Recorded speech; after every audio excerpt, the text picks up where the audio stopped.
मी सकाळी 4ला फक्त माझ्या भाचीसाठी उठलोय, कारण तिला भेटायला आम्ही चाललोय छत्रपती संभाजीनगरला.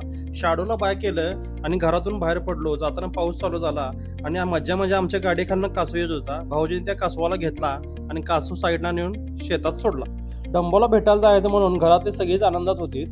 घरातून लवकर बाहेर पडल्यामुळे रस्त्यावरती गर्दी पण खूप कमी होती आणि सकाळ सकाळ रनिंग पण फास्ट करते म्हणून आम्ही लवकर बाहेर पडलो. तर पुढे आल्यावर आमच्या गाडीने जरा घोळ केला, छोटासा मोठासा. गाडीचा प्रॉब्लेम सॉल्व्ह केला आणि लगेच बाहेर पडलो. प्रवास करत पुढे पुढे जाता आता लोणंदमध्ये येऊन पोहोचलो आणि लोणंदमध्ये आल्यावरती म्हटलं नाश्ता करूया, भूक लागलेली. मस्त मेंदूवडा, उत्तप्पा, पुरी भाजी, पुरी चहा मस्त मागवला. मम्मी पण आमची बुक्का पाडायला लागली, सुट्टीच दिना. नाश्ता करून बाहेर पडलो. तिथून पुढे प्रवास चालू केला. सगळीच खुश होती कारण डंबोला भेटायचं होतं.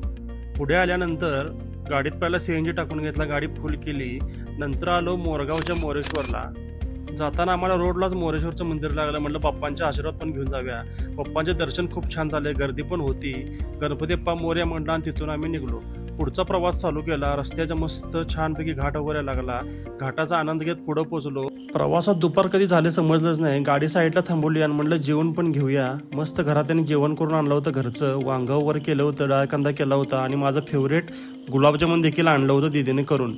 जेवणाचा आस्वाद घेतला मस्त. जेवण मस्त झालेलं आहे. पाऊस काय शेवटपर्यंत थांबलाच नाही. मग पावसाचा आनंद घेत आम्ही शेवटी पोहोचलो छत्रपती संभाजीनगरमध्ये DCA अकॅडमीला. माझ्या भाचीला म्हणजेच डंबोला डिफेन्स करिअर अकॅडमीमध्ये घातले मागच्या वर्षी. आज तिचा बड्डे होता म्हणून आम्ही सगळेजण तिला भेटायला आलो होतो. आमची दीदी खूप एक्सायटेड होती आमच्या डंबोला भेटायला, खूप खुश झाली, थोडं रडली पण. मग आम्ही जायची प्रोसेस चालू केली. मम्मी येणार हे डंबोला माहीत नव्हतं. मम्मीने पण आमच्या डंबोला सरप्राईज दिले. तिला मिठीत पडली, ती पण रडली. आम्ही तिथून बाहेर पडलो आणि डायरेक्ट आलो प्रोझोन मॉलला.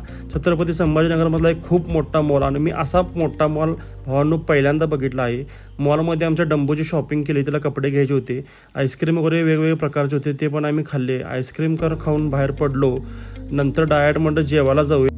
दिवसभर प्रवास करून सगळेच लई दमले होते, सगळ्यांनाच भूक लागली होती म्हणून डायरेक्ट आलो लोकसेवा हॉटेलमध्ये छत्रपती संभाजीनगरला. जेवण खूप छान होतं. मटन हंडी आणि बटर चिकन मागवलं होतं. जेवलो, मस्त छान वाटलं. जेवण एक नंबर क्वालिटी होतं. दीदीची माया काय आमची थांबना, शेवटपर्यंत डंबोला भरवत होती. हॉटेलमध्ये आलो आणि इथे आल्यावरती म्हटलं डंबोचा आपण वाढदिवस सेलिब्रेट इथेच करूया.